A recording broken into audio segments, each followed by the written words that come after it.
Nous avons la preuve de l'existence de transgenres au Moyen-Âge. Mais on n'est pas du tout dans le monde des bisounours. Tromperie, viol, adultère, faux trans. Mais vrais violeurs, réseaux de prostitution, traite humaine, des transitions, sectes. Pour trouver des traces des transgenres, il faut plonger dans un monde glauque, celui des archives judiciaires médiévales et des affaires les plus scabreuses. Ou alors, se plonger corps et âme dans les flabios, les contes et légendes, et là, on risque de faire surtout des mauvaises interprétations. Mais si cela vous intéresse, plongeons ensemble dans ce monde lugubre de débauche et de dépravation. Chevaleresse d'aujourd'hui. Ça, c'est pas pour les fragiles. Une fois n'est pas coutume, mais avant de commencer, je vais devoir donner quelques définitions afin que mes propos soient clairs pour tout le monde. Et je vais aussi faire un petit bout de méthodologie afin que vous connaissiez d'où je tire mes informations, mais aussi comment je les interprète en fonction d'où elles viennent. Définition. Selon le Petit Robert, la définition de transgenre est qui concerne les personnes dont l'identité sexuelle psychique ne correspond pas au sexe biologique.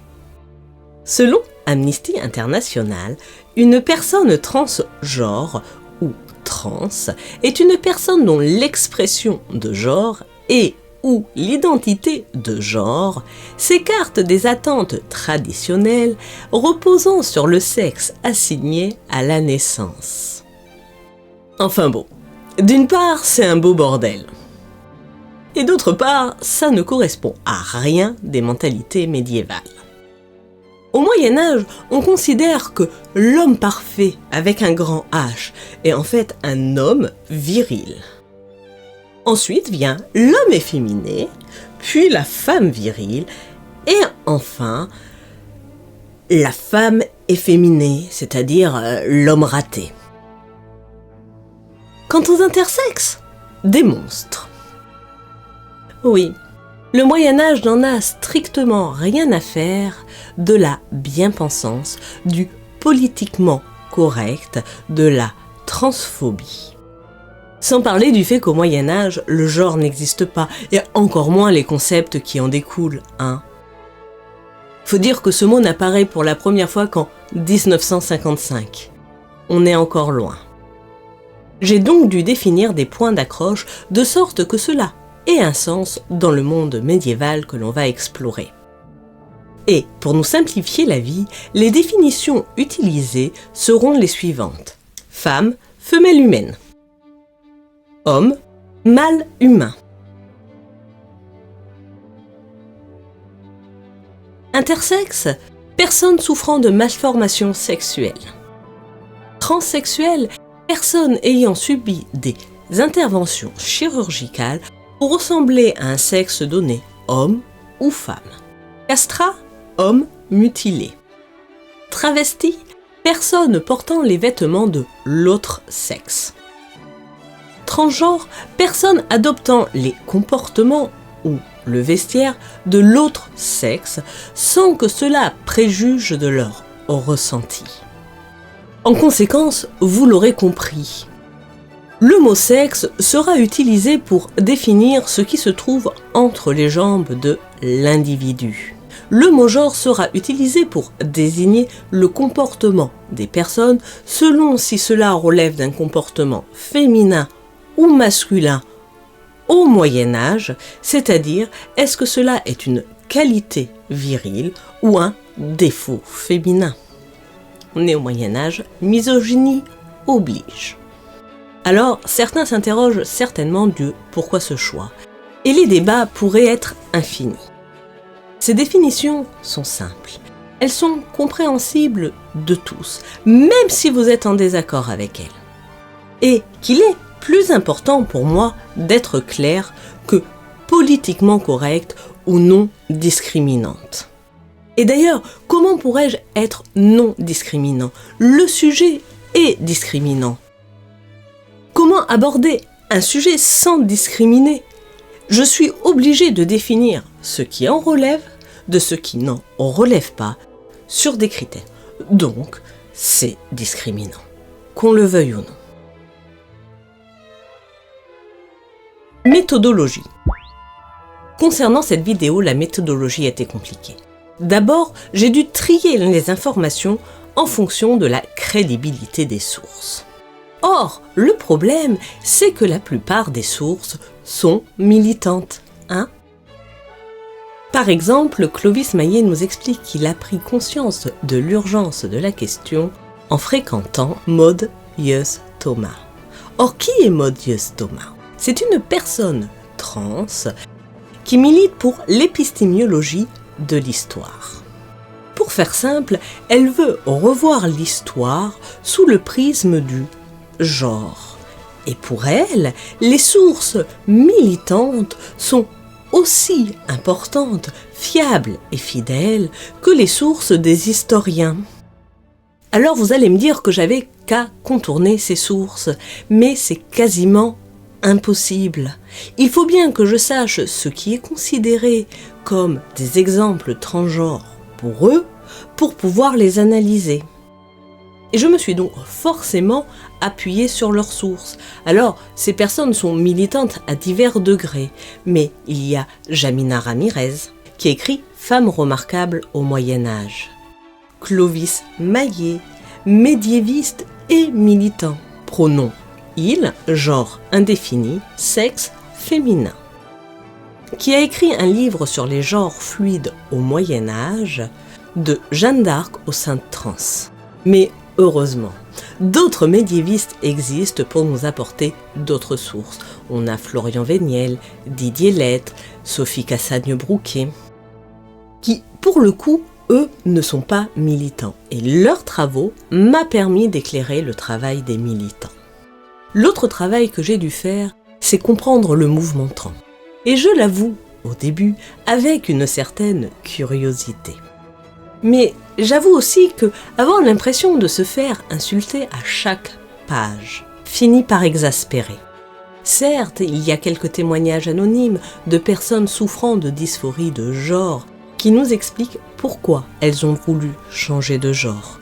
Et je les en remercie. Pour les autres, ceux qui nous traitent de terfs, ceux qui nous prennent pour des abrutis, ceux qui nous parlent de nous éduquer, ceux qui se sentent supérieurs, j'ai autant de respect pour eux qu'ils n'en témoignent pour moi. Et c'est bien normal. Tu veux bien donner un exemple ? Je vais prendre pour exemple Lexi. Et je prends cet exemple parce qu'il est connu et que je n'ai pas envie d'afficher des personnes qui semblent plus souffrir qu'autre chose. Les alliés doivent éduquer les autres cis. Ce n'est pas aux trans de le faire. M'éduquer, il se prend pour qui ? Et en plus, il exige que ce soit un allié, un soutien inconditionnel. Et juste avant, il ose me demander de faire pénitence. Verbaliser le plus possible ses privilèges en tant que cisgenre. Mais quel privilège ? Celui de me faire traiter de terf dès que j'émets un doute ? En fait, ces mecs sont souvent des psychopathes qui veulent tout régir jusque dans la biologie, ce qui leur échappe, à l'instar des pires dictateurs du XXe siècle. Alors, je ne sais pas si la transsexualité relève ou non de la maladie mentale, mais eux, ceux qui tiennent ce discours, sont clairement des psychopathes. Et je peux vous donner de multiples exemples, comme ces hommes qui se prétendent plus femmes que femmes parce qu'ils correspondent aux clichés de la beauté féminine. Et enfin, il m'a fallu comprendre derrière leur grand discours la réalité. Et pour cela, j'ai pris deux sources, les statistiques gouvernementales et les trans eux-mêmes. Et je remercie d'ailleurs tous les trans de Twitter, oui, même ceux qui m'ont insulté, surtout ceux qui m'ont insulté en fait. Parce qu'ils m'ont permis de mieux comprendre leurs mécanismes psychiques, la manière dont ils pensaient. Et je vais vous faire une confidence. Je sais que les trans, transgenres, transsexuels, travestis, ce que vous voulez, souffrent. Mais les personnes qui alertent sur le sujet comme Dora Muto et Marguerite Stern souffrent également. Je n'ai jamais autant souffert qu'en traitant ce sujet. Mon conjoint m'a même demandé d'arrêter mon travail sur ce sujet. Et voilà que j'en remets une couche parce que j'ai de nouvelles informations. Mais bon. Pour autant, nous ne souffrons pas parce que nous sommes dans un système cis-normé, comme ils disent. Oui, être né dans le bon corps, c'est la norme. Et encore heureux que tout le monde n'ait pas un rapport aussi complexe à son corps que eux. Et je pense que l'on souffre de la dissonance flagrante entre leur discours et la réalité perçue par tous. Emmanuel Bobatti peut toujours nous expliquer la bouche en cœur que la biologie est pourtant moins binaire. Homme ou femme portent à la fois des œstrogènes et de la testostérone. C'est ce même type de découverte qui, dans les années 1970, a conduit à réfuter l'existence de la biologie de catégorie raciale. Les couleurs de peau étant déterminées par des taux de mélanine aux déclinaisons innombrables. La réalité, c'est que nos cerveaux sont programmés pour distinguer un visage féminin d'un visage masculin en quelques millièmes de seconde. Et ce qui est malaisant quand on voit un homme porter une jupe, c'est de ne pas pouvoir déterminer si c'est un homme ou une femme. Ou comme vous seriez mal à l'aise de me voir le visage tartiné de noir. Avant même d'identifier ça comme un blackface et de me balancer votre discours politiquement correct. Quant à ceux qui me balancent Simone de Beauvoir, on ne naît pas femme, on le devient, je leur ris à la gueule, parce qu'il faut connaître la phrase dans son entier. On ne naît pas femme, on le devient. Aucun destin biologique, si psychique, économique, ne définit la figure que revêt au sein de la société la femelle humaine. C'est l'ensemble de la civilisation qui élabore ce produit intermédiaire entre le mâle et le castrat, que l'on qualifie de féminin. De là à dire que la femme trans ou l'homme trans n'est en fait qu'un castrat qu'elle place sous la femme, il n'y a qu'un pas. Mais revenons au Moyen-Âge. Au vu des exemples trouvés et de ce que j'en ai compris, cela m'a mené à structurer ma vidéo comme suit. Les intersexes et les transsexuels, les castrats, les transgenres et les travestis. Parmi eux, celles qui luttent en faveur des femmes au Moyen-Âge et qui, au fond, n'ont rien à voir avec la transsexualité. Les grotesques, les histoires soit réelles, soit inventées, mais qui ont pour but de faire rire, comme celles extraites des Flabliaux. Et puis je vais passer à quelque chose d'un peu plus sérieux, sans franchement l'être. J'aborderai ces femmes qui ont voulu aller chercher les vertus masculines. J'étudierai bien sûr le cas d'Éléonore, le cas qui nous est présenté à chaque fois. Ce cas qui revient systématiquement, je l'étudierai en profondeur et dans les détails judiciaires. Et pour finir, et rien que pour vous, j'étudierai les gens un peu bizarres, type flaque de couleur. Et enfin pour vous, je comparerai ce qui fut à ce qui est aujourd'hui. Intersexes et transsexuels. Comment étaient traités les intersexes au Moyen-Âge ? Et pouvons-nous, comme le font certains transactivistes aujourd'hui, considérer les eunuques comme des intersexes ? Quels exemples en avons-nous ? Si on regarde sur Internet rapidement, on pourrait penser qu'ils représentent 4% de la population. En fait, c'est plutôt une naissance sur 1000, voire sur 2000. Ces personnes souffrent de malformations génitales, des clitoris taille XXL. Au moins comme ça, vous aurez une chance de le trouver. Méchante. C'est vrai. On a aussi des testicules qui ne sont pas descendus. Les causes sont diverses. Et au Moyen-Âge, on ne les traite que partiellement. Il arrive qu'on se trompe sur leur sexe à la naissance. Et ces personnes peuvent à la fois être considérées comme monstrueux et fantastique. Et le monde médiéval laisse ces personnes vivre comme elles sont. Ils ne sont pas particulièrement brimés.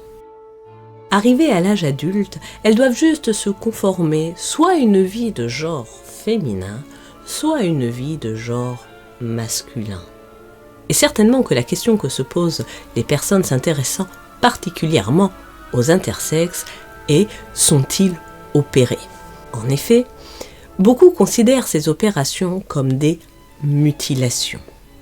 imposée par le corps médical à des personnes trop jeunes pour comprendre les conséquences de telles opérations.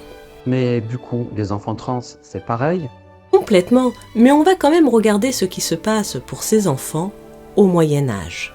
Selon Clovis Maillet, on a des traces de personnes hermaphrodites dans le monde byzantin qui ont demandé à être opérées pour entrer plus dans la normalité des corps sexués. Concrètement, cela se matérialise par retirer la poitrine à des personnes ayant un pénis. Ces opérations étaient faites sur demande des personnes concernées et n'étaient en aucun cas systématiques. Mais il n'y a en aucun cas de changement de sexe ou de transition, mais juste une mise en conformité de créatures de Dieu un peu différentes de la norme. Bon, ça c'est la vision de Clovis Maillet. Mais plus sérieusement, le monde médiéval est un monde genré, c'est-à-dire où il est attendu des choses différentes de vous selon que vous soyez une femme ou un homme. Et pour être très concret, il est attendu des femmes qu'elles enfantent. En conséquence, si l'on en croit Claude Thomasset, au chirurgien incombe la tâche de débarrasser la femme des membranes excroissantes qui empêchent les rapports, voire de pratiquer l'ouverture du vagin.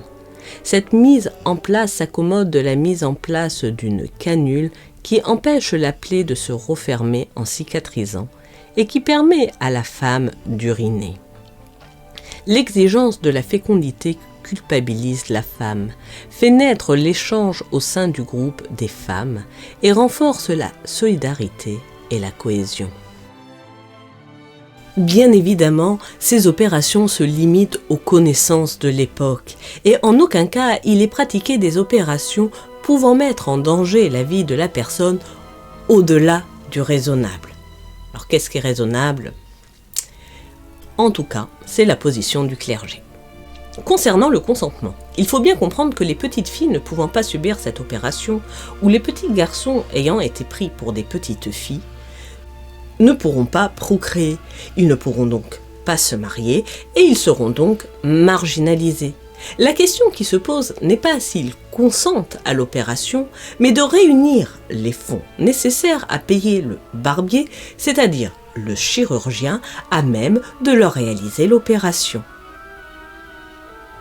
Alors, on peut toujours imaginer que dans la noblesse, quelques-uns aient voulu se diriger vers la vie monacale, mais personnellement, je n'ai pas trouvé d'exemple. Concernant le sexage des enfants, il arrive que des petites filles souffrant de malformations soient prises pour des petits garçons. Ce cas de figure étant plus rare, étant donné que l'on considère les petites filles et les intersexes comme étant des garçons manqués. Cependant, nous avons un exemple. À Venise, en 1354, est arrêté un certain Rolandino Roccia, Rolandina pour les intimes. On lui reproche de se prostituer. Et l'explication de Rolandino vaut le détour. Certes, il a un membre viril et des testicules d'homme. Mais sa masculinité s'arrête là. Rolandino, bien que marié à une femme, nous explique qu'il ne l'a jamais connue charnellement, ni elle, ni aucune autre femme, et pour cause, son membre viril est au repos en permanence. Il ne peut pas avoir d'érection. Au fond, Rolandino se sent femme. Et il a commencé à travailler sur lui pour être plus féminin de visage, de comportement. Et même s'il n'avait pas de vagin, il y avait de nombreuses personnes qui le considéraient comme étant une femme. Sans doute à cause de ses traits féminins. Il faut dire que le fait qu'il ait une poitrine et qu'il s'habille comme une femme a dû aider. Oui, Rolandino était sans doute une femme prise pour un homme à la naissance. Alors bien sûr, cette histoire pose de nombreuses questions. Certes, Rolandino est intersexe. Je suis prête à parier qu'il a des chromosomes de femme XX. Et, d'une certaine manière, il a fait une transition de genre. En répondant aux attentes sociales imposées aux femmes à l'époque. Et comme le dirait Marcel, transsexuel, on pourrait dire qu'un trans, c'est un mâle qui a un désir féminin. Mais permettez-moi d'être gêné aux entournures, parce que si l'on regarde l'histoire de Rolandino, pour lui, être une femme, une vraie, c'est être une catin. Mais pour répondre à la question, existait-il des intersexes au Moyen-Âge ? Oui, c'est prouvé, mais ils étaient considérés soit comme des hommes, soit comme des femmes. Les eunuques. Un eunuque est un homme dont on a mutilé les parties génitales. En Occident, au Moyen-Âge, nous ne pratiquons pas cette opération sur nos esclaves, mais elle est pratiquée dans le monde byzantin. L'objectif est de diminuer l'homme esclave. Il existe donc dans cette culture 3 genres. L'homme, le presque homme et la femme. Et dans cet ordre, s'il vous plaît. Alors, pour les transactivistes, cette donnée est formidable parce qu'elle crée un 3e genre entre l'homme et la femme. Il y a un genre social qui est celui avec lequel on peut vivre dans la société, on peut se marier, on peut témoigner dans des procès. Et là, il est divisé entre masculin et féminin en Occident, mais il ne faut pas oublier que dans tout l'Orient chrétien, l'Empire byzantin, il est en fait trisexué. Et il est divisé entre le masculin, le féminin, et un 3e genre qui est celui des eunuques. Et puis il y a un genre qui sert à définir les catégories médicales et juridiques. Et celui-là, pendant toute la période dont je vais vous parler, il est en fait ternaire, puisque tous les médecins connaissent l'existence des personnes qu'on dit aujourd'hui intersexes. Et dans les livres de droit, on trouve réitérée cette formule « tous les humains sont masculins, féminins ou hermaphrodites », qui montre que la connaissance, effectivement, de la trisexuation existe dans le monde dont je vais vous parler. Alors pour moi, se réjouir des 17 millions de victimes de la traite arabo-musulmane, des 5 millions d'hommes qui ne survivront pas à leur castration, des 3 millions vivants mutilés, c'est un peu comme se réjouir des camps de concentration, vous voyez ? En effet, il est prouvé que le Troisième Reich a permis une avancée dans les études sur les hormones sexuelles qui permettent les transitions de genre aujourd'hui. Pour autant, ces personnes qui servirent de rats de laboratoire sont-elles des trans qui s'ignorent ? Je trouverais ça gonflé de le prétendre. Et autant je suis prête à questionner le lien entre la dysphorie et les problèmes hormonaux, neurologiques, génétiques ou encore des perturbateurs endocriniens. Mais il me semble que les facteurs psychologiques ne doivent pas être repoussés, surtout quand j'entends ça. Et où en fait on dit oui, on a une question transgenre, mais on va genrer au féminin, comme c'est le cas pour moi. Je suis une personne assignée femme à la naissance, je suis une personne trans, mais je demande qu'on me genre au féminin. C'est une femme trans féminine. Car si oui, je pense que l'on peut rire de tout, je ne suis pas certaine que l'on puisse se réjouir de tout, quelle que soit votre cause. Et sur ce point, je rejoins Dora Muto et Marguerite Stern lorsqu'elles se questionnent sur comment le transgenrisme bouleverse notre conception du réel. Quel projet de société propose cette idéologie ? Quant à répondre à la question « Est-ce que les eunuques sont des transsexuels ?», il faut répondre à la question « Considérez-vous qu'un esclave qui s'est fait mutiler est un sous-homme ?» Transgenre. Ah, rentrons dans le vif du sujet. Comme je vous ai expliqué précédemment, j'ai divisé ce chapitre en plusieurs catégories. Celles qui luttent en faveur des femmes au Moyen-Âge et qui, au fond, n'ont rien à voir avec la transsexualité. Les grotesques, les histoires soit réelles, soit inventées, mais qui ont pour but de faire rire, comme celle extraite des Flabiaux. Et puis je vais passer à quelque chose d'un peu plus sérieux, sans franchement l'être, et j'aborderai ces femmes qui ont voulu aller chercher les vertus masculines. J'étudierai bien sûr le cas d'Éléonore, le cas qui nous est présenté à chaque fois, ce cas qui revient systématiquement. Je l'étudierai en profondeur et dans les détails judiciaires. Et rien que pour vous, j'étudierai les gens un peu bizarres type flaque de couleur. Les proto-féministes.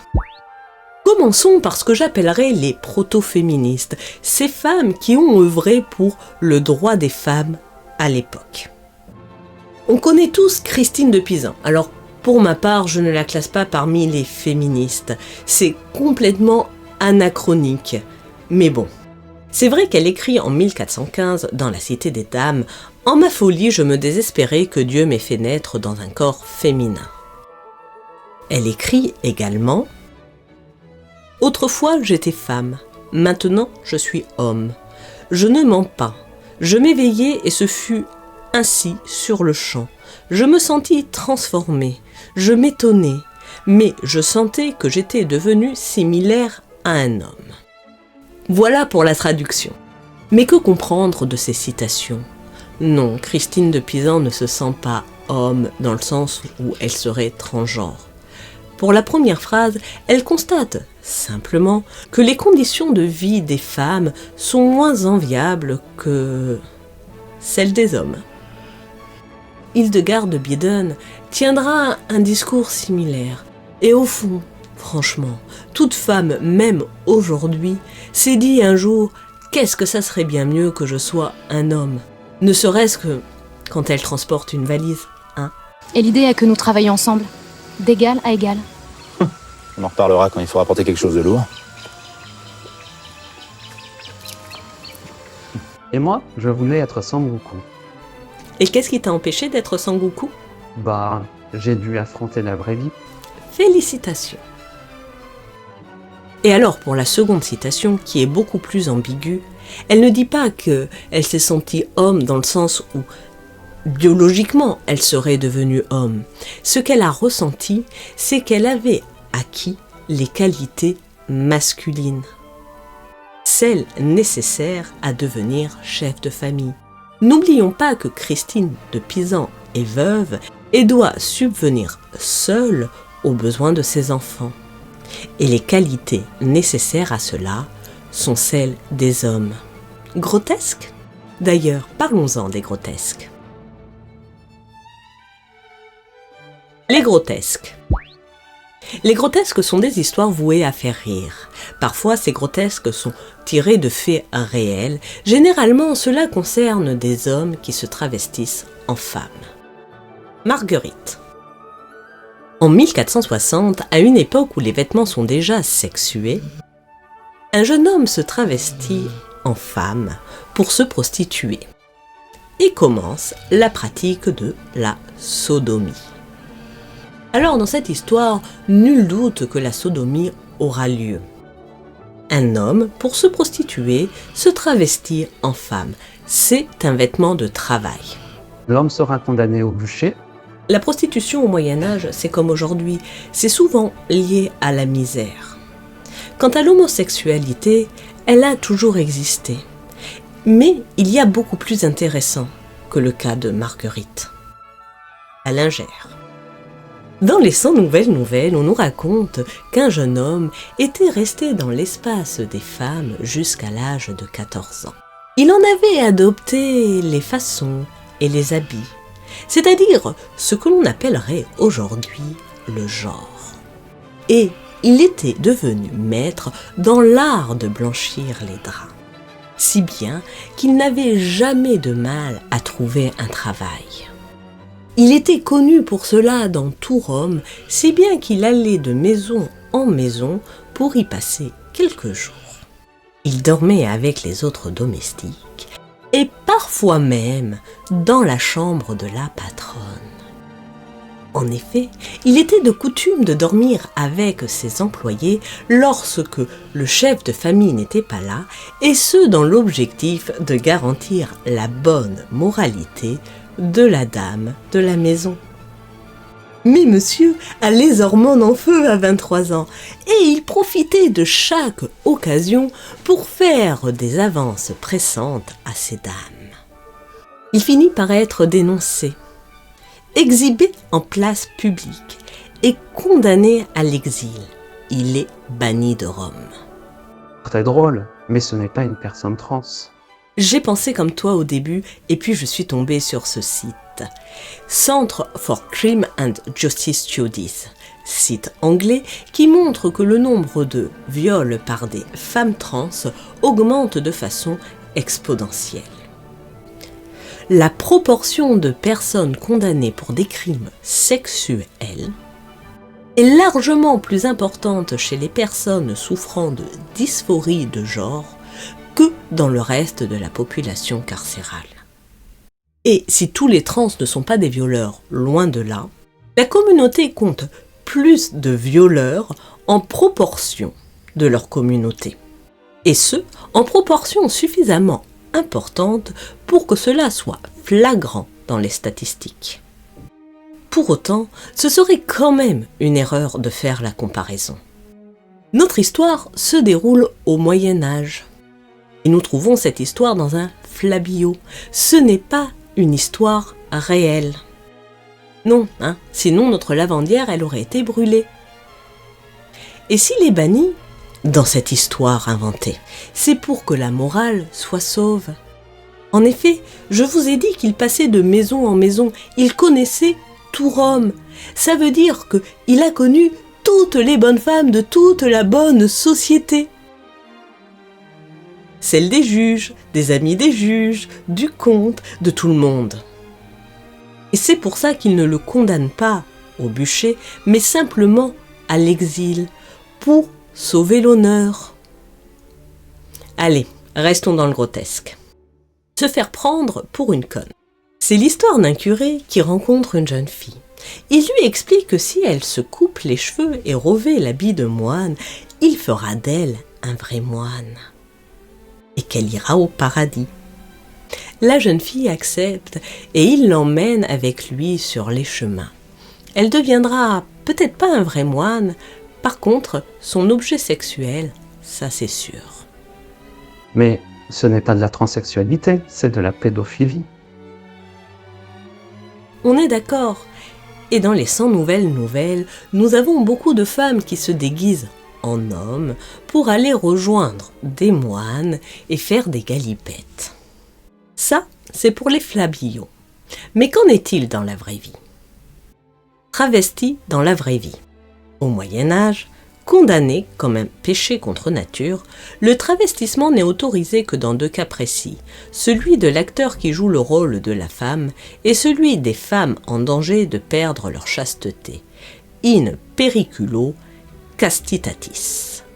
Il semble d'ailleurs que la société médiévale ait été plus indulgente pour les femmes qui s'habillaient en tant qu'hommes que pour le contraire, échapper à sa condition. Elle est condamnée à être habillée en homme et mise au pilori. Étrange condamnation, n'est-ce pas? Le 28 septembre 1502, cette femme est arrêtée pour s'être habillée en homme. Elle avoue être habillée en homme, s'être travestie, afin de passer inaperçue, bon c'est raté, pour commettre l'adultère. En plus de pilori, elle sera condamnée au bannissement du comté de Flandre pour une durée de 1 an. Claudine Malanguin s'habillait en homme. Son objectif est de se fondre dans la masse afin d'effectuer des vols avec un groupe d'hommes. Et le système a fonctionné de nombreuses années. En 1510, à Bruges, elle est mise au pilori et bannie de la ville et du comté de Flandre. Nous rencontrons également ce phénomène de travestissement chez des prostituées de nombreuses villes. Jomina à Valence, travaillant dans une maison close, est condamnée le 28 juin 1431 à une amende de 22 sous pour s'être habillée en homme. Des femmes vénales, autrement dit des prostituées qui, à Florence en 1260, sont punies pour avoir porté les cheveux courts et des costumes masculins. Et entre 1441 et 1523, ce sont 24 prostituées qui sont incriminées par l'Onesta pour s'être vêtues en homme. Ce phénomène de travestissement semble plus toucher les femmes que les hommes au Moyen Âge. Et nous sommes en devoir de nous demander les motivations de ces femmes. Or, il semble que ce soit une façon pour elles d'échapper aux contraintes imposées à leur genre. Et finalement, nous sommes bien obligés de faire le même constat que Dora Muto et Marguerite Stern. Devenir un homme semble plus facile, nous les comprenons, mais nous pensons qu'elles prennent le problème à l'envers. Le problème, ça n'est pas leur corps, c'est la façon dont il est considéré. Et comme il ne suffit pas de déclarer être pour être, il ne vous suffit pas de vous habiller en homme pour que d'un coup un pénis vous pousse, n'en déplaise à Christine Delphi, qui pense que le genre précède que le sexe. Le sexe précède le genre. Le sexe est une réalité biologique, alors que le genre est en partie, bonne partie, un construit social. Le gigolo. Il a vendu ses charmes, habillé et fardé comme une femme. Voilà pourquoi est condamné à Raymond en 1372, à Reims. Alors certes, il a été dénoncé par l'un de ses clients qui l'avait pris pour une femme, une vraie. Alors certains diront qu'il avait un passing parfait et qu'il a été victime de la transphobie de cet homme au Moyen-Âge. Mais on sait surtout qu'au Moyen-Âge, il y avait une clientèle pour ce type de gigolo. Déjà, à l'Antiquité, les fémilies existaient. Mais on peut citer également les ocules ou les ogules, ces hommes déguisés en femmes, comme aujourd'hui on a des femboys, figures étranges, hyper sexualisées, qui interrogent sous tant d'aspects qu'ils mériteraient une vidéo en entier. Alors là les mecs, femboy, chemsex et tout ce que vous voulez, ça sera sans moi, j'ai trop donné. Oui, je vous parle à vous deux là qui vous reconnaissez, j'en suis sûre. Maintenant passons aux choses sérieuses. Ces femmes qui cherchent à acquérir les vertus masculines. Parce qu'à l'époque, les choses sont simples, les vertus sont liées à l'homme et pas à la femme. Les vertueuses. Tu ne vas pas parler de Jeanne d'Arc quand même. Pas tout de suite. On va commencer par quelque chose de plus simple. Le roman de Silence. Silence. Silence est une petite fille qui naît dans un monde où les femmes n'ont pas le droit d'hériter. Cette décision a été prise suite à une querelle dans la famille royale. Imaginez, une femme avait eu l'outrecuidance de réclamer le trône. Grand Dieu! Quelle idée! Silence est la fille du comte Cador, comte de Cornouailles, et sa seule héritière. Enfin non, puisqu'elle n'a pas le droit d'hériter. Lorsqu'elle naît, afin qu'elle puisse hériter, sa mère décide qu'elle sera élevée comme un petit garçon. Le père de Silence, lui, il n'est pas très chaud sur la question. Mais il se laisse convaincre. Qu'est-ce que vous voulez? Les bonnes femmes. Car après tout, s'ils ont ensuite un petit garçon, sait-on jamais, ils pourront toujours transformer leur fille en fille, clac, magique. Et Silence grandit et vit mal cette situation. Un jour, elle s'enfuit à la cour du roi Hébin. Du roi Hébin? C'est où? C'est qui? C'est une sorte de roi Arthur, une invention totale. D'ailleurs, j'en profite pour vous dire que j'ai trouvé plusieurs versions du roman de Silence. Selon Clovis Maillet, dans sa conférence, il parle de la cour du roi Arthur. Et dans celle qu'expose Sophie Cassagne-Brouquet dans Chevaleresse, elle parle du roi Hébin. J'ai décidé de m'appuyer principalement sur la version de Sophie Cassagne-Brouquet, pour des raisons méthodologiques exposées plus haut. Mais dans le fond, ça ne change pas grand-chose. Donc, un beau jour, Silence s'enfuit avec 2 jongleurs. Avec eux, elle parcourt le royaume et apprend à jouer de la vieille harpe. Et elle finit par les surpasser tellement elle est douée, au point qu'elle suscite chez eux de la jalousie. Et elle est obligée de se séparer d'eux. Mais comme elle ne sait pas comment reprendre une apparence féminine, elle vit toujours habillée en homme et air. Elle finit par devenir on ne sait comment chevalier et être reçue à la cour du roi Hébin. Et tada! Elle tape dans l'œil de la reine, Éphèbe. Éphèbe? Étrange, n'est-ce pas? Quoi qu'il en soit, la reine la convoque. Et lorsqu'elle se retrouve enfin seule avec elle, elle lui fait des avances. Avances que Silence refuse. La reine insiste. Silence aussi. Blessée dans son orgueil, la reine répand les pires rumeurs concernant Silence. Il faut dire que Éphèbe, la reine, a le défaut de toutes les femmes de l'époque. Elle est volage. D'ailleurs, ces demoiselles d'honneur sont en fait des hommes déguisés en femmes et qui ont pour but de la rassasier charnellement dès qu'elle le demande. Mais revenons à ces rumeurs. Hébin n'a pas de preuves, donc le roi, indulgent, envoie Silence à la cour de France pour s'en débarrasser. Et en France, elle se taille une réputation de chevalier hors pair. À l'âge de 17 ans, elle est adoubée par le roi de France le jour de la Pentecôte. Un tournoi est donné en son honneur. Elle le gagne. Comme le fait remarquer Sophie Cassagne-Brouquet, on pourrait dire que la culture est fort capable d'œuvrer contre la nature. La réputation de Silence parvient jusqu'au roi Hébin qui la rappelle en Angleterre. En chemin, fidèle à sa réputation de chevalier et surtout à ses valeurs, elle rejoint avec 30 autres chevaliers le roi à Chester qui est en train de livrer bataille. Et Silence s'illustre, bien sûr. Au cœur de la bataille, elle coupe la main du comte rebelle, le fait prisonnier et le remet au roi. Silence est revenue en état de grâce auprès du roi d'Angleterre, mais elle a toujours son apparence féminine.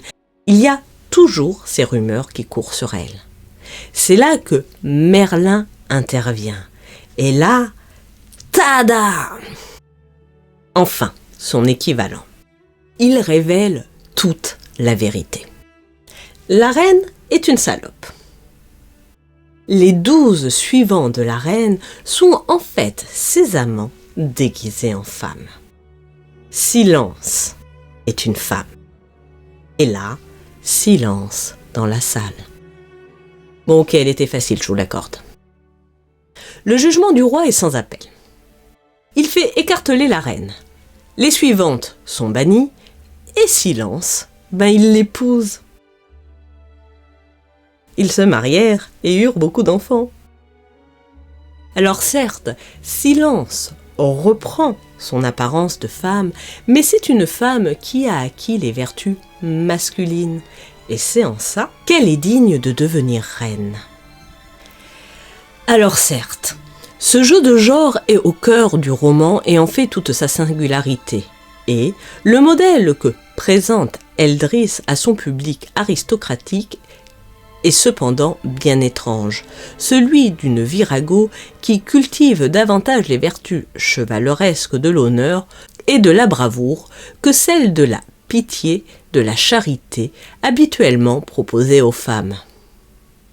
Mais c'est surtout l'histoire d'une transition forcée, d'une détransition. Silence est juste une victime.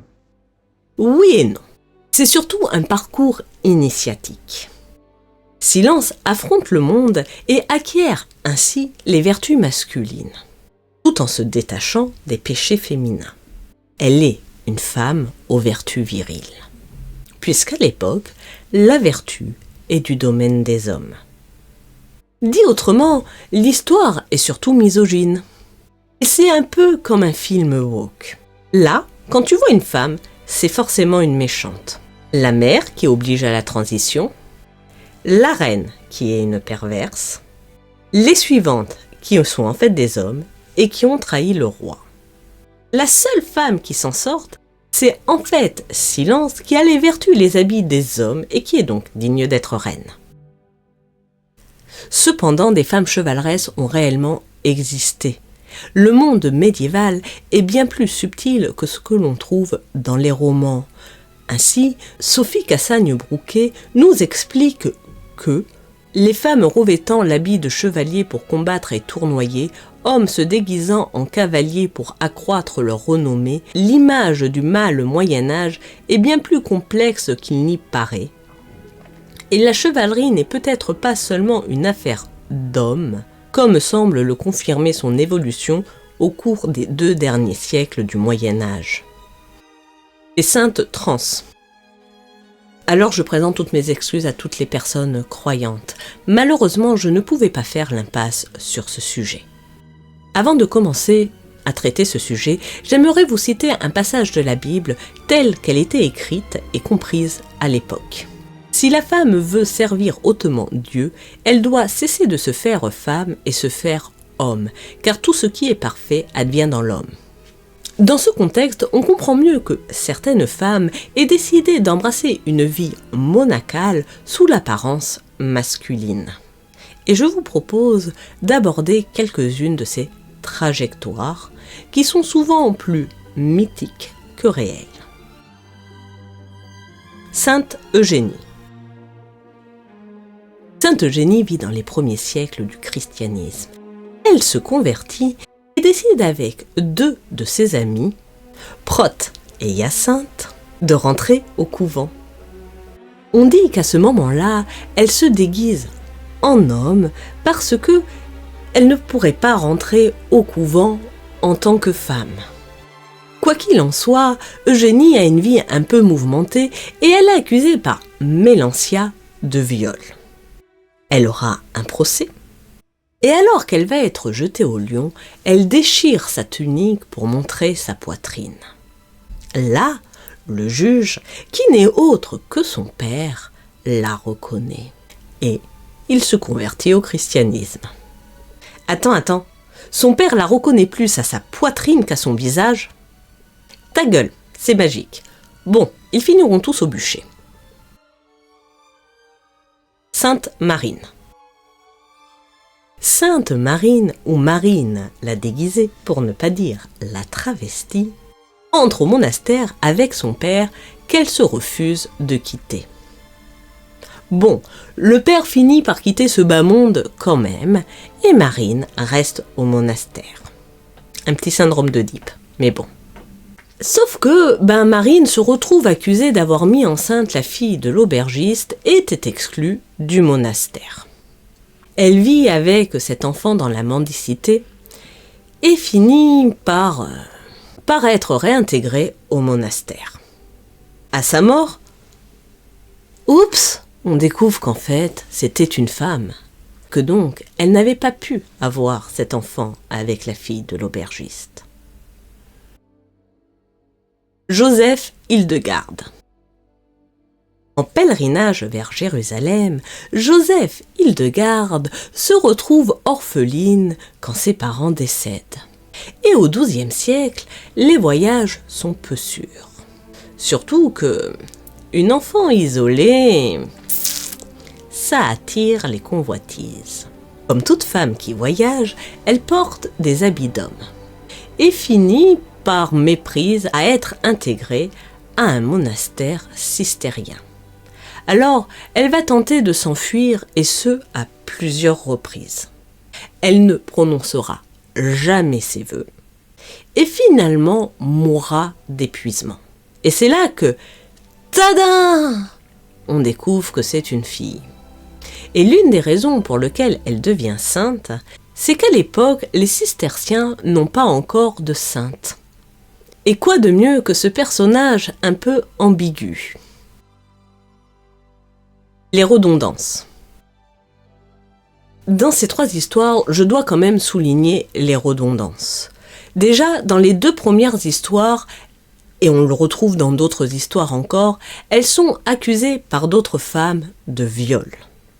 Par ailleurs, toutes ces femmes ne se travestissent pas parce qu'elles se sentent hommes. Dans la première histoire, Sainte Eugénie, les monastères féminins à l'époque n'existent pas. Et donc, pour rester avec ses amis, effectivement, le seul moyen est de se travestir en homme.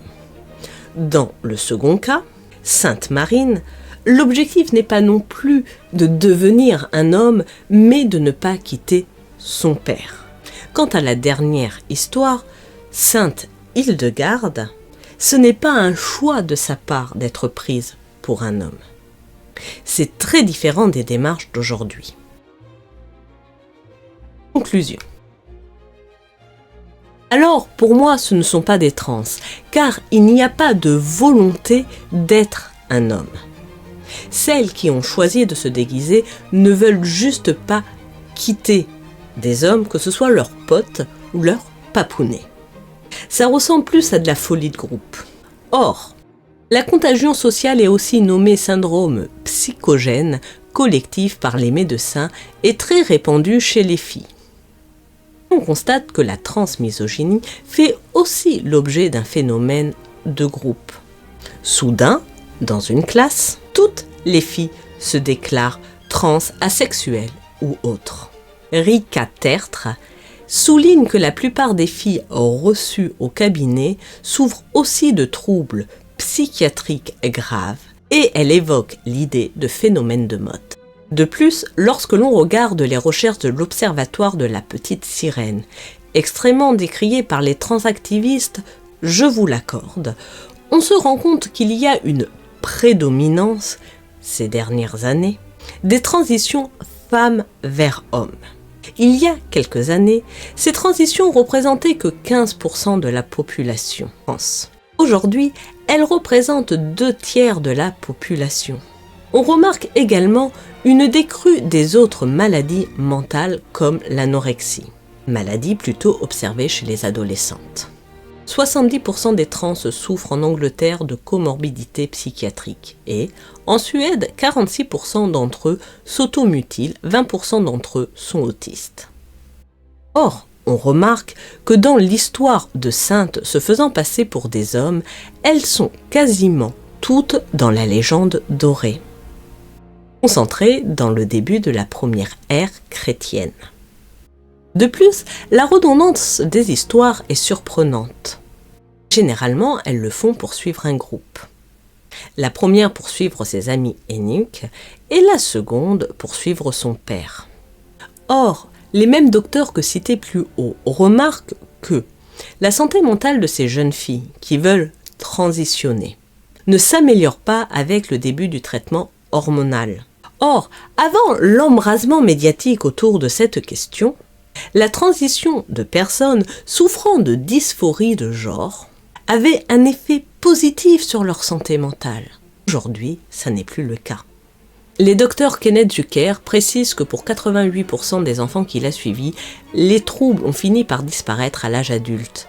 19% des hommes et 36% des femmes arrêtent les traitements hormonaux. Les cliniques de genre ne prennent pas en charge les détransitions. Par ailleurs, l'augmentation de ce nombre de jeunes femmes faisant une transition de genre est corrélée avec la fin de l'obligation de la stérilisation dans le parcours de transition. Et pour faire le parallèle avec les trois histoires racontées, on remarque pour plusieurs d'entre elles qu'elles ne sont pas heureuses d'être des hommes. Tentative de fugue, accusation de viol, procès, marginalisation, honte. Mis à part Sainte Eugénie, elles vont toutes détransitionner, ou du moins essayer. Mais il faut noter que Sainte Eugénie est également la seule à avoir la joie d'être mère, enfin d'avoir un enfant, quoi. J'aimerais dire que c'est particulièrement important dans un monde chrétien de noter ce point, mais il semble que ce soit tout aussi particulièrement important aujourd'hui. Sinon, comment expliquer qu'ils se battent à ce point pour légaliser la PMA, qui est déjà légale, et la GPA, qui se sert du corps des femmes qu'ils n'ont pas voulu être. D'ailleurs, je profite de cet instant pour féliciter Greg pour sa grossesse. Surtout que le sujet qui suit va vous plaire encore moins que le sujet dont on vient de traiter. Jeanne d'Arc. Alors maintenant, je vais être obligée d'aborder le sujet de Jeanne d'Arc. Permettez-moi de noter que la pucelle d'Orléans est pucelle, donc déjà, le cul, c'est pas son truc. Par ailleurs, elle va commencer à s'habiller en homme pour voyager, ce qui est normal à l'époque. Puis elle le refait pour combattre, ce qui est normal à l'époque. Puis elle ne va plus quitter les vêtements d'homme, jusqu'à son exécution. Alors, le sujet qui est souvent pointé, c'est qu'elle se présente à la communion en vêtements d'homme. Or, la communion est le moment où l'on se présente tel qu'on est. Est-ce que cela veut dire que Jeanne d'Arc pense qu'elle est un homme ? Eh bien, je vous propose d'écouter la réponse de Jeanne d'Arc elle-même lors de son procès. On évoque le fait que, lors de ses déplacements, des gens essaient de la toucher en espérant un miracle. Et elle répond : « Je savais que c'était faux. Dieu n'aurait jamais donné un tel pouvoir à une femme. » Donc Jeanne d'Arc se définit comme une femme. Prétendre le contraire relève, au mieux de la sottise, au pire de la malhonnêteté intellectuelle. Et c'est tout ce que tu as à dire sur un sujet aussi houleux. Écoute, c'est une personne dont on a constaté, quand on a vérifié si elle était vierge, que c'était sexuellement une femme. C'est une personne qui se définit comme étant une femme. Il y a un moment où je ne vois pas quoi rajouter.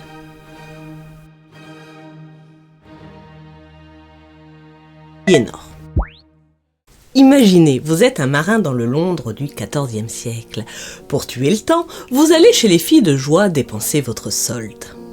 Quand vous tombez sur Aléonore. Et Aléonore fera bien l'affaire.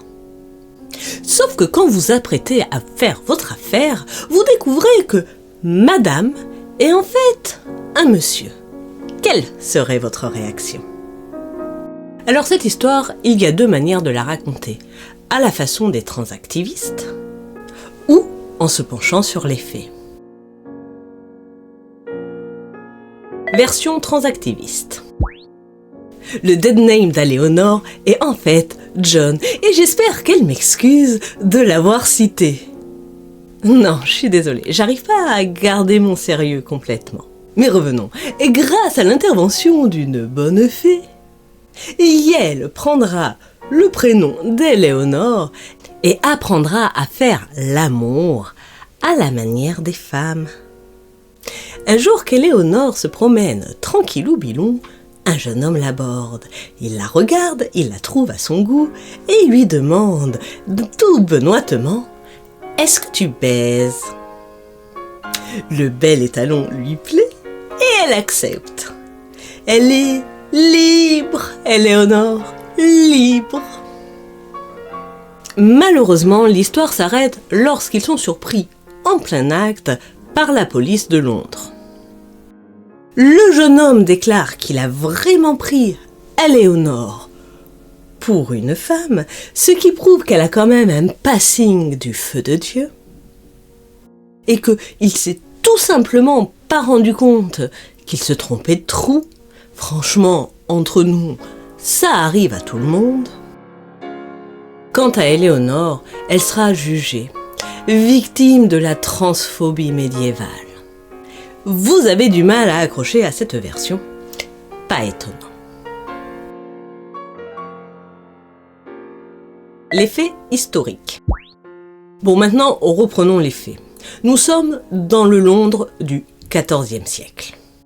Les épidémies déciment la population, la pauvreté grandit, la prostitution explose. Et la mairie de Londres se méfie de plusieurs choses.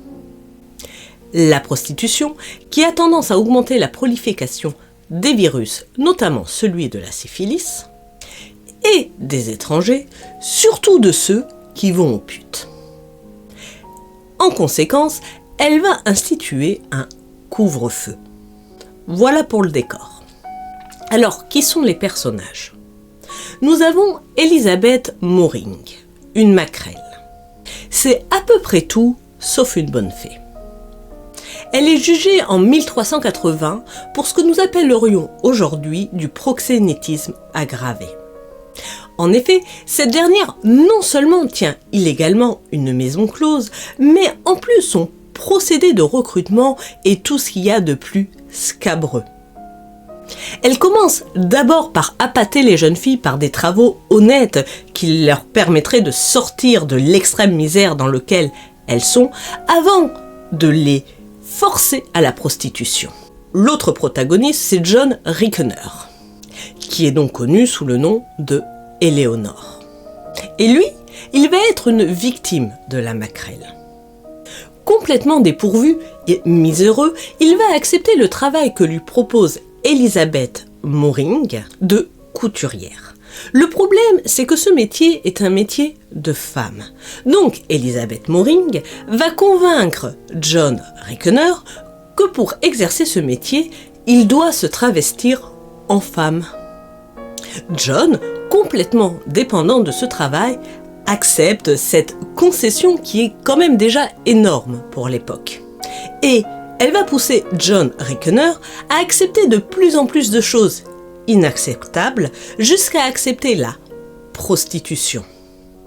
Il va donc se prostituer pour des clientes, mais également pour des clients. Et ces clients sont pour la plupart issus du clergé.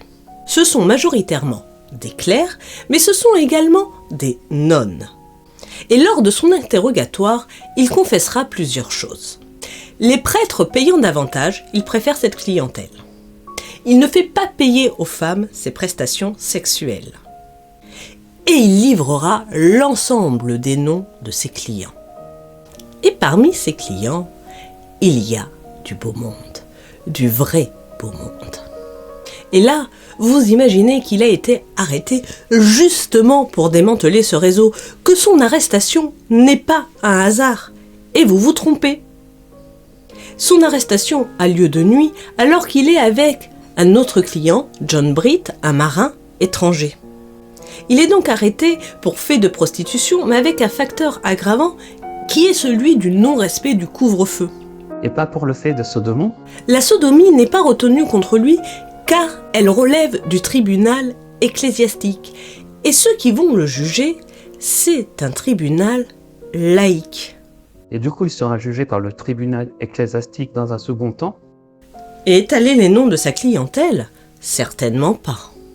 Comme victime de persécution et de transphobie au Moyen-Âge, on fait mieux. Et John Britt, il sera jugé pour homosexualité ? Non. Pour sa défense, il va expliquer qu'il a vraiment cru qu'Éléonore était une femme. Et comme tout ça se fait dans le noir, un peu à la va-vite, il ne s'est pas du tout rendu compte qu'Éléonore avait un pénis. Quant à la sodomie, il s'est trompé de trop. Et franchement, ça peut arriver à tout le monde. Et comme de toute manière, ni les clercs ni les laïcs n'ont envie d'étaler cette histoire sur la place publique, on va faire semblant de le croire. Pour ma part, je pense que John Britt savait tout à fait que Éléonore était un homme et qu'il était homosexuel. Il y a toujours eu des homosexuels et il n'y a pas de raison que les marins dans les ports de Londres soient exemptés de la chose. Quoi qu'il en soit, à la fin du jugement, John Rickener est condamné à payer une amende pour non-respect du couvre-feu. Et seulement pour le non-respect du couvre-feu. Certes, le réseau de Elizabeth Moring est démantelé et elle sera condamnée pour proxénétisme. Je suis désolée, mais je ne sais pas quelle peine a été la sienne. Et si on reprend l'histoire, je suis bien d'accord, John Rickener est une victime, mais il n'est pas victime de transphobie, il n'est pas victime d'homophobie. D'abord, nous n'aurons plus de traces après cette affaire de John Rickener. ce qui laisse à penser qu'il va reprendre ses habits d'homme sans difficulté, et que donc il n'est pas trans. De plus, on sait qu'il a une attirance pour les femmes, ce qui explique qu'il ne leur fasse pas payer ses prestations. Il est donc hétéro. Non, il est victime de traite humaine dans le cadre d'un réseau de prostitution. Il est victime de la misère, il est victime de la pauvreté. Il est victime de la guerre qui a mis à genoux l'Angleterre. Il est victime des épidémies qui a mis l'économie anglaise à ras les pâquerettes. Et il est victime de mégenrage. Car John, qu'on le veuille ou non, a tout de l'homme blanc, cis, hétéro. Genderfluid. Alors maintenant, passons au genre flaque de couleur et autres.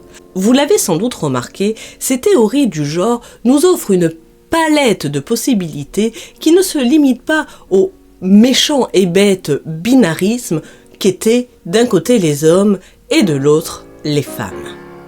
Vous pouvez être licorne, flaque de couleur, biche ou couteau suisse. Factuellement, à l'époque médiévale, il est vrai que certains croient à l'existence de ces créatures, mi-homme, mi-animal. Parmi leur imaginaire, il y a les sirènes, mi-femmes, mi-pigeonnes.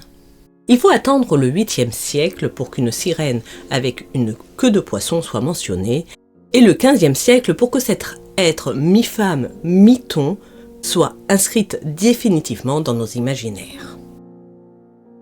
Comme pour les licornes, dès le 12e siècle, des gens témoignent avoir vu des sirènes. On raconte même qu'en 1433, un poisson-évêque, c'est-à-dire un homme mi-poisson, fut tiré de la mer Baltique et conduit au roi de Pologne. Et dans sa grande générosité, le roi de Pologne le libéra, si bien que on n'en a plus de traces. C'est dommage. Mais à la différence d'aujourd'hui, à l'époque, personne ne se prend pour une licorne, une sirène, un loup-garou, même de manière métaphysique. Non, pour avoir de tels phénomènes, il faudra attendre la Renaissance, c'est-à-dire le XVIe siècle, où l'on verra apparaître une épidémie de lycanthropie.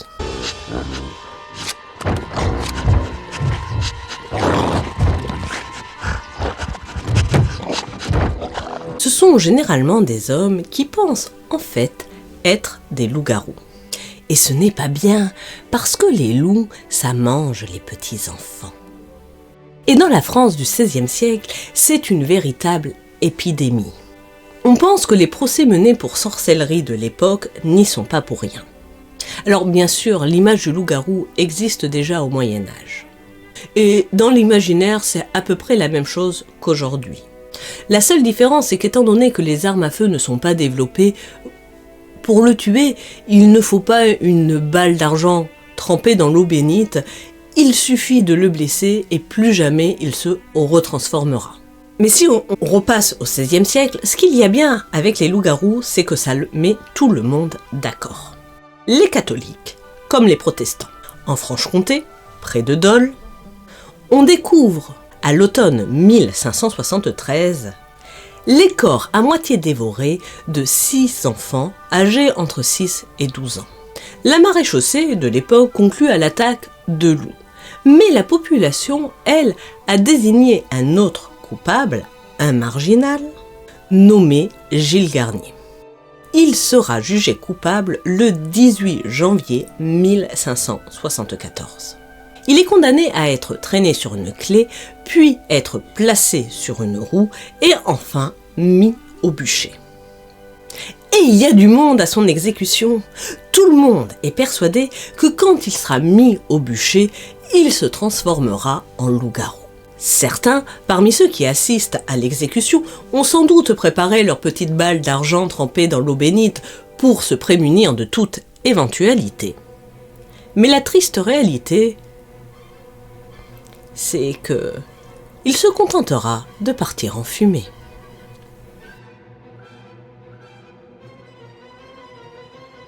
Conclusion. Mais alors, pourquoi les trans veulent absolument qu'on réécrive l'histoire? Eh bien, Lexi l'explique très bien dans l'histoire du genre. Il faut faire des études archéologiques, car si on prouve que c'est ancien, nous serons légitimes. Malheureusement, ça ne se passe pas comme ça. On sait que le cannibalisme existe depuis la nuit des temps. Est-il légitime pour autant? On sait que les viols de guerre existent depuis la nuit des temps. Sont-ils légitimes pour autant? On sait que l'esclavage existe depuis la nuit des temps. Sont-ils légitimes pour autant? Non, parce que ce qui rend légitime l'existence de tel ou tel fait, c'est la loi. Si elle ne l'interdit pas, c'est que c'est autorisé. Et les trans, en plus de ne pas être interdits, ont même des droits. Les démarches de changement de sexe sont autorisées et ils sont reconnus par la loi. Mieux, depuis 2010, la dysphorie de genre, à tort ou à raison, n'est plus reconnue comme une maladie mentale. Mais revenons à l'exercice initial concernant l'existence de trans au Moyen-Âge. Pouvons-nous dire qu'il y a eu des intersexes au Moyen-Âge? Ben oui, des problèmes de malformation, des problèmes de génome, il y en a toujours eu, et donc ça n'a rien d'étonnant. Pouvons-nous dire que des transsexuels ont existé au Moyen-Âge?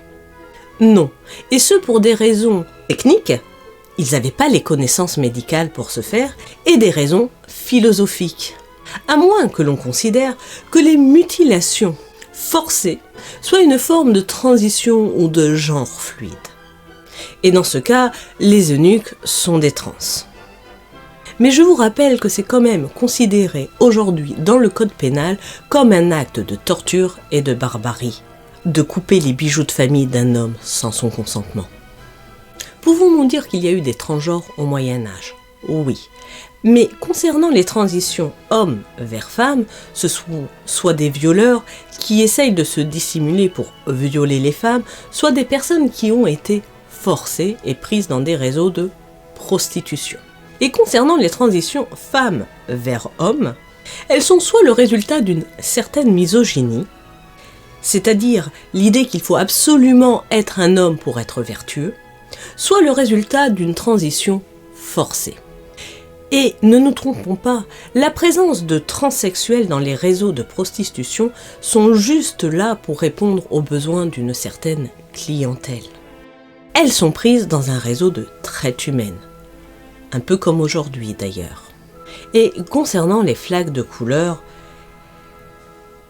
il n'y en a pas au Moyen-Âge, et à la Renaissance, elles sont au mieux considérées comme des maladies mentales, au pire considérées comme la preuve d'une hérésie.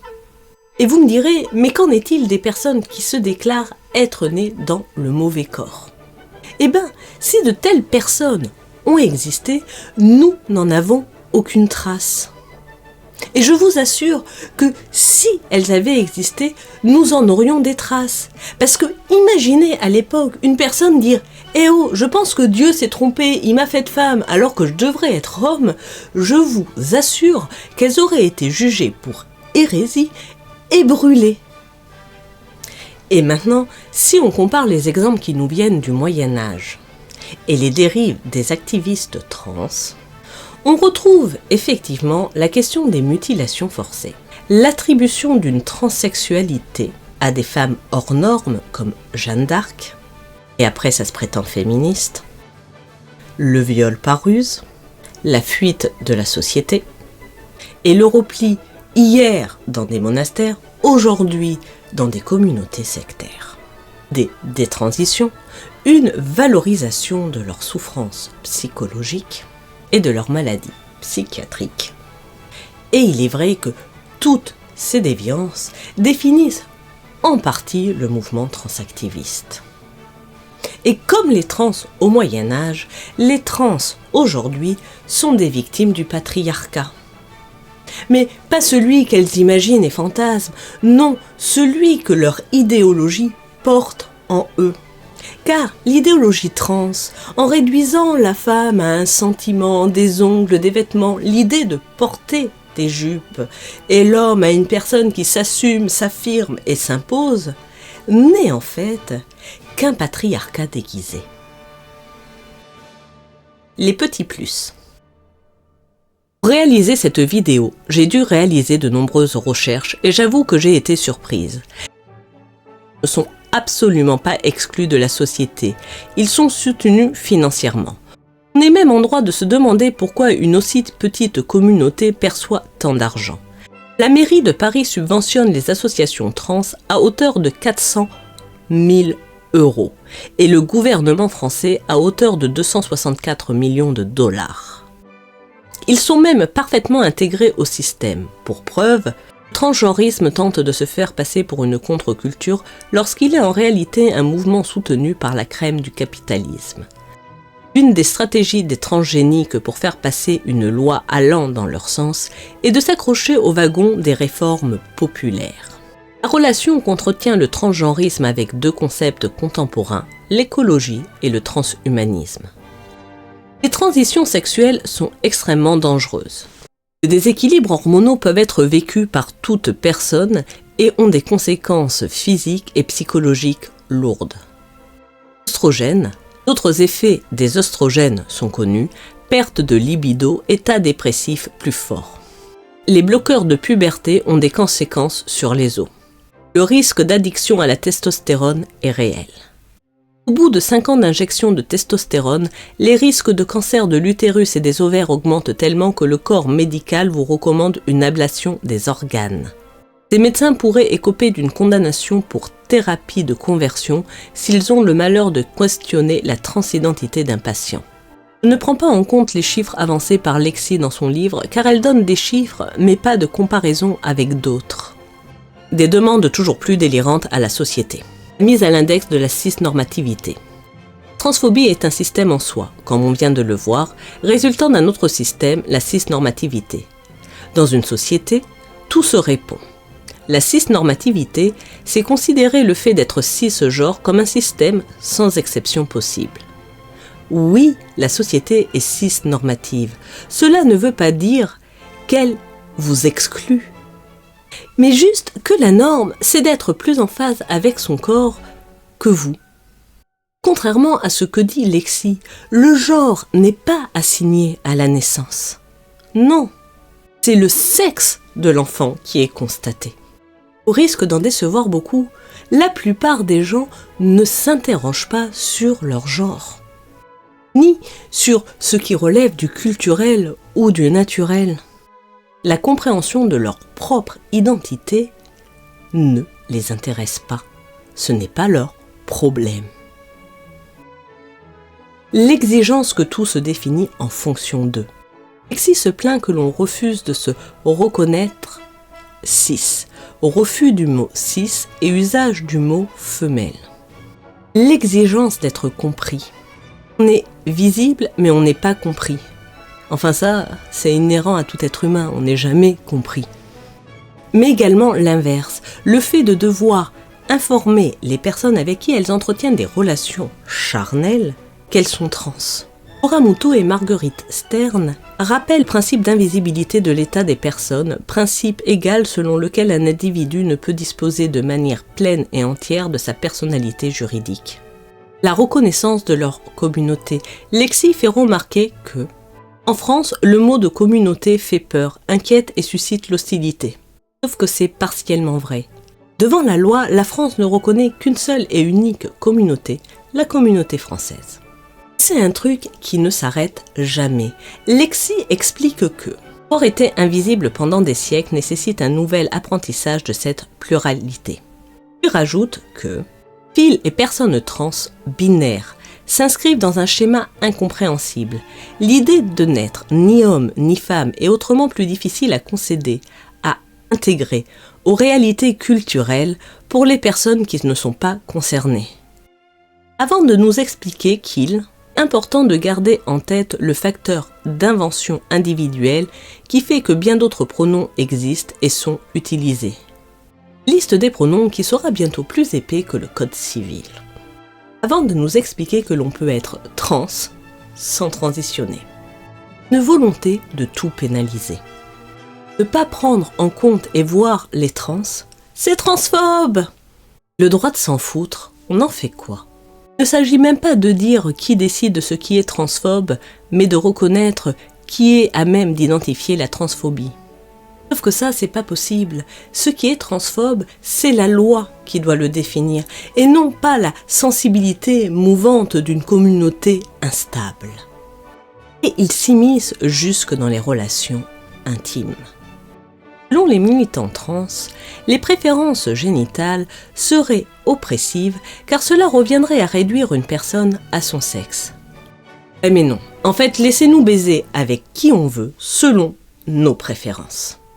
Ne vous inquiétez pas pour mon conjoint, il s'accommode très bien de ma préférence pour ses bijoux de famille. Je vous assure. Etc. Etc. Et maintenant que j'ai fini cette vidéo, avant de vous quitter, j'aimerais vous faire remarquer que cette vidéo est accessible gratuitement sur YouTube et que l'étude que je présente ne vous a pas coûté un copec. Contrairement aux études que j'ai lues, qui ont été soit subventionnées par des associations trans, c'est-à-dire in fine par vos impôts, soit subventionnées par des universités, c'est-à-dire in fine par vos impôts.